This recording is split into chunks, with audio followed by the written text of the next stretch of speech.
देखिए, आपत्ति करना हर नागरिक का, हर मतदाता का, हर जिम्मेदार नागरिक का अधिकार है। अधिकारियों ने वार्डों का जो पुनर्गठन किया है या जो पुनर्सीमांकन हुआ है, उसमें किसी को ऐतराज है तो आपत्ति करनी चाहिए। आपत्ति की सुनवाई होगी और सुनवाई के बाद जो वाजिब आपत्ति आएगी उसका निराकरण किया जाएगा। क्या पहले की सरकार में गड़बड़ हुआ? पहले की सरकार थी, उसमें कहीं गड़बड़ हुई थी?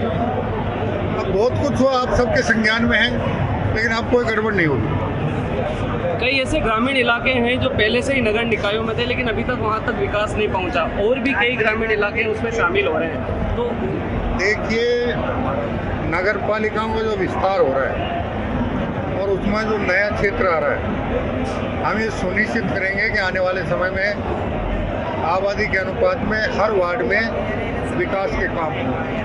देखिए, कई ऐसे काम हैं जो रूडीप के जरिए भी या पानी को लेकर के निकायों के पास है। ऐसे में रूडीप के जो पिछले दिनों में गलत काम हुए हैं, उनकी जांच कैसे होगी? क्या वो आगामी दिनों में जलदाय विभाग के पास जाने वाले हैं या निकाय के पास ही रहेंगे? रूडीप और रोडसिको के माध्यम से जितने भी काम हुए और उनमें गड़बड़ियों की जितनी शिकायतें आई, उनकी जांच चल रही है।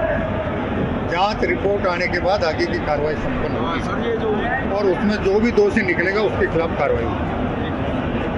सर, ये जो जयपुर में सिरसी रोड से खातीपुरा किराएदार का जो अतिक्रमण आपने बहुत सख्त निर्देश देकर हटवाया है, ये ऐतिहासिक, ये माननीय उच्च न्यायालय का प्रकरण था।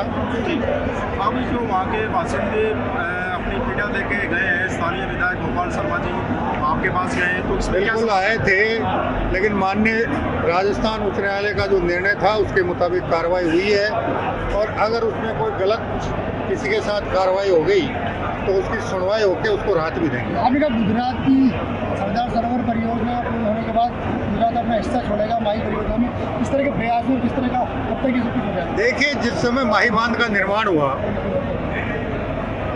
और उसमें जो समझौता हुआ, उस समझौते में ये शर्त थी कि जिस दिन गुजरात का सरदार सरोवर बांध पूर्ण रूप से निर्मित होकर उसका जल गुजरात के सूखाग्रस्त इलाके तक पहुंच जाएगा, उसके बाद गुजरात सरकार माही जल के अपने हिस्से पर अपना दावा छोड़ देगी और राजस्थान उस गुजरात के हिस्से का अपने किसानों के अपनी ज़मीन के हित में उपयोग कर पाएगा। इसके बारे में प्रारंभिक बातचीत हो चुकी है और जल्दी ही समझौते पर हस्ताक्षर हो जाएंगे। गाँव नगर परिषद के पुनर्सीमांकन को लेकर सचिन पायलट ने चिट्ठी लिखी, लेकिन वो अनदेखी हुई। लेकिन चिट्ठी लिखना और आपत्ति दर्ज करवाना, मैंने पहले कह दिया, हर व्यक्ति का अधिकार है। अगर उसमें कोई सत्यता होगी तो उस पर कार्रवाई कर देंगे, और उसमें कोई ऐसी बात नहीं होगी तो।